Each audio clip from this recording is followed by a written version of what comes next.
അഭിഷേക്, പത്തനംതിട്ടയിലെ ജീവമാതാ കാരുണ്യ ഭവനിൽ പ്രായപൂർത്തിയാകാത്ത പെൺകുട്ടി ഗർഭിണിയായതിനെ തുടർന്നുണ്ടായ വിവാദത്തിൽ പ്രതികളായിട്ട് ആരോപിക്കപ്പെട്ടവർക്കെതിരെ അവരുടെ അറസ്റ്റ് തടഞ്ഞുകൊണ്ട് ഒരു കോടതിയിൽ ഉത്തരവ് വന്നിട്ടുണ്ട്.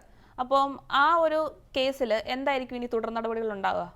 കഴിഞ്ഞ കുറേ നാളുകളായി നമ്മുടെ സാമൂഹിക മാധ്യമത്തിൽ നിറഞ്ഞു നിൽക്കുന്ന ഒരു വിഷയമാണ് ഈ ജീവമാതാ കാരുണ്യ ഭവനുമായി ബന്ധപ്പെട്ട ഈ വിവാദങ്ങൾ എന്ന് പറയുമ്പോൾ ഇത് കേരളത്തിലെ മുഖ്യധാരാ മാധ്യമങ്ങൾ അങ്ങനെ ഒരുപക്ഷെ എടുത്തിയാടി ഇത്തരം ഒരു വാർത്ത ചെയ്ത് അവരുടെ ക്രെഡിബിലിറ്റി കൂടി പോകുന്നൊരു കാര്യമാണ്. കാരണം ഈ ഒരു കേസിൽ കോടതിയുടെ ഏറ്റവും ഒടുവിലത്തെ നിരീക്ഷണം പോലും അത്തരത്തിൽ ഒരു കാര്യമാണ്. കാരണം ഈ പോക്സോ കേസാണ് രജിസ്റ്റർ ചെയ്തിരിക്കുന്നത്. ഇതിലെ പ്രതികളായ ആരോപണ വിധേയരായ ഈ രണ്ടുപേരുടെ ഇതിലെ സ്ഥാപന ഉടമ അതോടൊപ്പം തന്നെ ഇവരുടെ മകൻ ഇവരുടെ അറസ്റ്റ് തടഞ്ഞുകൊണ്ടുള്ള ഒരു വിധിയാണ് കഴിഞ്ഞ ദിവസം കേരള ഹൈക്കോടതി, ബഹുമാനപ്പെട്ട ഹൈക്കോടതിയുടെ ബെച്ചു കൊയ്രിൻ തോമസ് അധ്യക്ഷനായ ബെഞ്ച് താൽക്കാലികമായിട്ട് ഇവരുടെ അറസ്റ്റ് തടഞ്ഞുകൊണ്ട് ഉത്തരവിറക്കിയിരിക്കുന്നത്. അതിന് ഇവർ സമർപ്പിച്ച ഈ ജീവമാതാ കാരുണ്യ ഭവൻ സമർപ്പിച്ചൊരു ഹർജി കൂടി ഇതിൽ ഈ കോടതി പരിഗണിച്ചിട്ടുണ്ട്. ഇതിൽ പറയുന്നത് ഈ നല്ല രീതിയിൽ പോയിക്കൊണ്ടിരുന്ന ഈ ഒരു സ്ഥാപനത്തിന് നേരെ ഇവരെ അപകീർത്തികരമായി ചിത്രീകരിക്കാൻ ഇതിൽ മറ്റൊരു അനാഥാലയത്തിൻ്റെ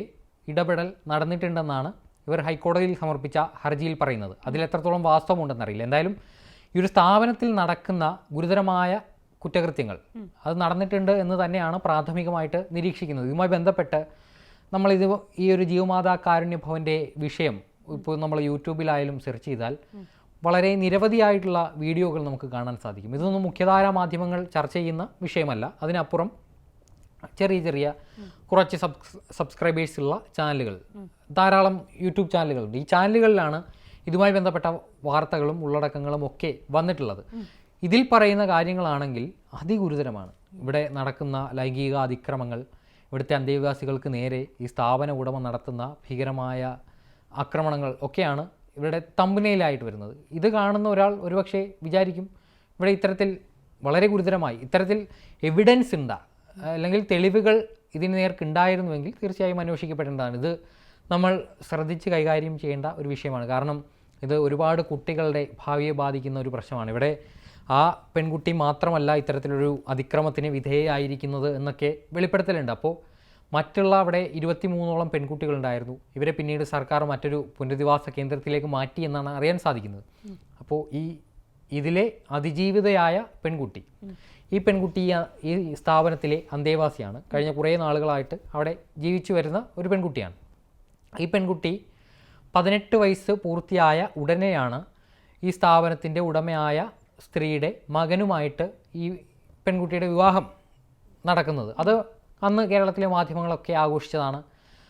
ഒരു അനാഥ പെൺകുട്ടിക്ക് പുതുജീവൻ കൊടുത്ത ഒരു ത്യാഗം എടുത്തു ആ ഒരു യുവാവ് ചെയ്തു എന്ന രീതിയിലാണ് വാർത്തകൾ വന്നത്. അതിനുശേഷം ഇവരുടെ യൂട്യൂബ് ചാനൽ, ഈ ഒരു ദമ്പതികളുടെ യൂട്യൂബ് ചാനലും അത്യാവശ്യം പ്രശസ്തമാണ്. വളരെയധികം ഫോളോവേഴ്സ് ബാക്കപ്പൊക്കെയുള്ള ഒരു ചാനൽ തന്നെയാണ്. അപ്പോൾ അതിലൂടെ ഇവരുടെ കല്യാണശേഷമുള്ള കുടുംബജീവിതം, പ്രസവകാലം, ഒരു മെറ്റേണിറ്റി പീരീഡൊക്കെ കൃത്യമായിട്ട് ചിത്രീകരിച്ച് വെക്കുന്നുണ്ട്.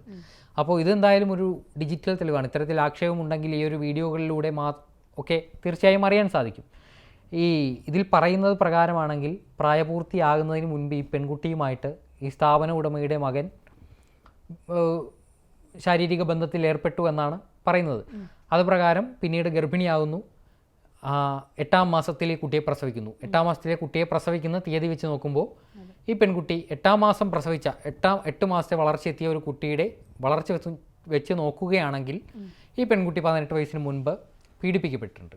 അങ്ങനെയാണ് ഈ ആക്ഷേപങ്ങളൊക്കെ വരുന്നത്. അത് നമ്മൾ ചർച്ച ചെയ്യുമ്പോൾ നമ്മൾ ഈ വിഷയം മുൻപ് 2 തവണ ചർച്ച ചെയ്തിട്ടുണ്ട്. അപ്പോഴും നമ്മൾ പറയുന്നത് നമ്മൾ ആരുടെയും സ്പോൺസേഡായ ഒരാൾക്ക് ഫേവർ പറയുന്നു, ഒരാളെ എതിർക്കുന്നു. അത് നമ്മൾ ആ ഒരു തരത്തിൽ വാർത്തകളെ കച്ചവടമാക്കാൻ നമ്മൾ ഉദ്ദേശിക്കുന്നില്ല. അതുപ്രകാരം ഇതുമായി ബന്ധപ്പെട്ട് മാനുഷിക പരിഗണന എന്നൊരു കാര്യം കൂടിയുണ്ട്. വാർത്തകൾ ചെയ്യുമ്പോൾ അതിൻ്റെ ഒരു ആ മെറിറ്റ് നോക്കുമ്പോൾ അവിടെ അന്തേവാസികളായ പെൺകുട്ടികൾ, ഇതിൽ വരുന്ന ആരോപണങ്ങൾ ആ പെൺകുട്ടികളുടെ ഭാവിയെ തന്നെ തകർക്കുന്നതാണ്. ഇവിടെ ആ ഒരു സ്ഥാപനത്തിലെ പെൺകുട്ടികൾക്ക് നേരെ മുൻപ് ഇത്തരത്തിൽ ലൈംഗികാതിക്രമം നടന്നു എന്നൊക്കെ തമ്പനയിലിട്ട് വീഡിയോ ചെയ്യാൻ എളുപ്പമാണ്, അതിന് റീച്ചും ഉണ്ടാകും. പക്ഷേ ആ പെൺകുട്ടികൾ അവിടെ ജീവിച്ചു വന്ന ഒരു ഐഡൻറ്റിറ്റിയാണ് തങ്ങൾക്കുള്ളത്.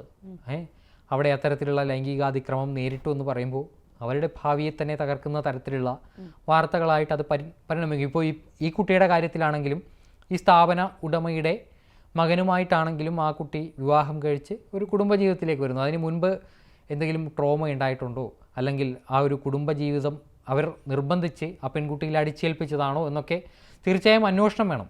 അന്വേഷണത്തിനൊടുവിലാണ് ഒരു കൺക്ലൂഷനിലേക്ക് എത്തേണ്ടത്. ഇപ്പോൾ ഇവർ കുറ്റം ചെയ്തിട്ടുണ്ടെങ്കിൽ പോലും ഈ ഒരു പെൺകുട്ടി ഒരു പുതിയ ജീവിതത്തിലേക്ക് കടന്നു വന്നതാണ്. ആ ഒരു യുവാവ് അവളെ ജീവിതത്തിലേക്ക് ഒപ്പം കൂട്ടിയതാണ്. ഇപ്പോൾ യൂട്യൂബിൽ പറയുന്നുണ്ട്, പല ചാനലുകളിലും പറയുന്നുണ്ട്, കല്യാണശേഷം ഇവളെ അപായപ്പെടുത്തണം, ഇവളെ ഗർഭിണിയാക്കിയതിന് ശേഷം മറ്റൊരു മാർഗമില്ല എന്ന് കണ്ട് കല്യാണം കഴിക്കുന്നു. അങ്ങനെ ഒരു തീരുമാനമെടുക്കുമ്പോൾ അതിലൂടെ സ്ഥാപനത്തിനും സ്ഥാപന ഉടമയ്ക്കും അവരുടെ മകനുമൊക്കെ ഉണ്ടാകുന്ന മൈലേജ് ആഘോഷിക്കുക, എന്നിട്ട് ഈ പെൺകുട്ടിയെ തള്ളിക്കളയുക എന്നൊക്കെ വാർത്തകൾ വരുന്നുണ്ട്, യൂട്യൂബർമാരുടെ വീഡിയോകൾ വരുന്നുണ്ട്.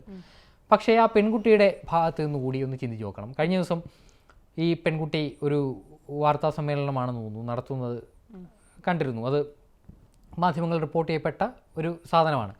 അതിൽ പറയുന്നുണ്ട്, തന്നെ ക്രൂരമായി ആക്രമിക്കാൻ ഒരു സംഘം ശ്രമിക്കുന്നുണ്ട്. ഈ അനാഥാലയത്തിനെതിരെ നടക്കുന്ന ആക്ഷേപങ്ങൾ അല്ലെങ്കിൽ വിവാദങ്ങൾ ബോധപൂർവം സൃഷ്ടിക്കപ്പെട്ടതാണ്. ഇതിലൂടെ തകർക്കപ്പെടുന്നത് തൻ്റെ കുടുംബജീവിതം കൂടിയാണ് എന്നൊക്കെയാണ് ഈ കുട്ടി പറയുന്നത്. അത് വളരെ കാര്യമുണ്ട്. കാരണം 18 വയസ്സോളം അനാഥയായി ജീവിച്ച ഒരു പെൺകുട്ടി അവളുടെ ഒരു പ്രായപൂർത്തിയാവുന്ന വേളയിൽ ഒരാൾ അവൾക്ക് ആശ്രയമായിട്ട് അവളെ ഏറ്റെടുക്കാൻ തയ്യാറായി വരുന്നു. അങ്ങനെ ഒരു കുടുംബജീവിതത്തിലേക്ക്, അന്നുവരെ ഇല്ലാതിരുന്ന ഒരു ജീവിതത്തിലേക്ക്, സുന്ദരമായൊരു ദാമ്പത്യ ജീവിതത്തിലേക്ക് കടന്നു എന്ന് പറയപ്പെടുന്നു. അപ്പോൾ അതിനുശേഷം ഒരു ക്യാരിയിങ് ആണ്. അതിനുശേഷം ആ കുട്ടി പ്രസവിക്കുന്നു. പ്രസവിച്ചതിന് ശേഷം അധിക നാളായിട്ടില്ല, അപ്പോഴാണ് ഈ വിവാദങ്ങൾ നടക്കുന്നത്. എന്ത് പറഞ്ഞാലും ആ കുട്ടിയുടെ ഭർത്താവാണ് മുഖ്യപ്രതി, അമ്മായിയമ്മയാണ് ഇതിൽ ആരോപണ വിധേയയായ മറ്റൊരു ആൾ. അങ്ങനെ വരുമ്പോൾ സ്വന്തം കുടുംബത്തിൽ സംഭവിക്കുന്ന കാര്യങ്ങൾ, 19 വയസ്സ് മാത്രം പ്രായമുള്ള ഒരു പെൺകുട്ടി വളരെ വിശാലമായിട്ട് ചിന്തിക്കാനൊന്നും ബോധമുണ്ടാവില്ല എന്ന് നമ്മൾ പറയില്ല. അങ്ങനെയുള്ള മാനസിക വളർച്ച ആ കുട്ടിക്ക് ഉണ്ടാകുന്നതേ ഉള്ളൂ. അപ്പോൾ ഇത്ര വലിയൊരു ട്രോമയിലൂടെ കടന്നു വന്ന് ഇനിയും വളരെ മോശം സാഹചര്യത്തിലൂടെ കടന്നു പോകേണ്ടി വരുമ്പോൾ ആ കുട്ടിയുടെ ഭാഗത്തു നിന്ന് കൂടി നമ്മൾ ചിന്തിക്കണം. അതിന് ഇത്തരത്തിലൊരു കുറ്റകൃത്യം അയാൾ ചെയ്തിട്ടുണ്ട്, അല്ലെങ്കിൽ ആ സ്ഥാപനത്തിൻ്റെ നേതൃത്വത്തിൽ നടന്നിട്ടുണ്ടെങ്കിൽ അത് തീർച്ചയായും ചോദ്യം ചെയ്യപ്പെടേണ്ടതാണ്. അത് അന്വേഷണം കൃത്യമായി നടക്കണം. ആ സ്ഥാപനത്തിൻ്റെ അംഗീകാരം റദ്ദാക്കിയതിനു ശേഷം നിയമ നടപടികളുമായിട്ട് മുന്നോട്ട് പോകണമെന്ന് തന്നെയാണ് നമ്മളും പറയുന്നത്. പക്ഷേ ഇതിനകത്ത് 2 കാര്യങ്ങളുണ്ട്. ഈ കുട്ടികളുടെ ഭാവി, ഈ പെൺകുട്ടിയുടെ ഭാവി, ഇത് രണ്ടുമാണ് മെയിനായിട്ടുള്ള കൺസേൺസ്. അതിനൊരു ഉത്തരം കൊടുക്കാൻ അധികാരികൾക്ക് പറ്റിയാൽ, അല്ലെങ്കിൽ ഈ പറയപ്പെടുന്ന ബ്ലോഗർമാർക്ക് പറ്റിയാൽ. ഈ സ്ഥാപനം ആദ്യം പത്തനാപുരം കേന്ദ്രീകരിച്ച് പ്രവർത്തിച്ചിരുന്ന ഒരു സ്ഥാപനമാണ്. അതിനുശേഷമാണ് പത്തനംതിട്ട ജില്ലയിലെ തേപ്പുപാറയിൽ, അടൂരിലെ തേപ്പുപാറ എന്ന സ്ഥലത്തേക്ക് സ്വന്തമായിട്ട് ഒരു ദാനം കിട്ടിയ ഭൂമിയിൽ ആണ് ഈ സ്ഥാപനം പ്രവർത്തിച്ചു വരുന്നത്. അതിനുശേഷമാണ് സോഷ്യൽ മീഡിയയിലൂടെയൊക്കെ ഈ സ്ഥാപനം അറിയപ്പെടുന്നത്, ആ സ്ഥാപനത്തിൽ നടക്കുന്ന പ്രവർത്തനങ്ങളൊക്കെ അറിയപ്പെടുന്നത്. ഈ അനാഥാലയങ്ങളിലേക്ക് ധാരാളം ഫണ്ട് വരുന്നുണ്ട്. ഇതൊരു വ്യവസായമാക്കി അല്ലെങ്കിൽ ഒരു ബിസിനസ് ആക്കി മാറ്റാൻ ശ്രമിക്കുന്ന ധാരാളം സ്ഥാപനങ്ങൾ നമുക്കിടയിൽ തന്നെയുണ്ട്.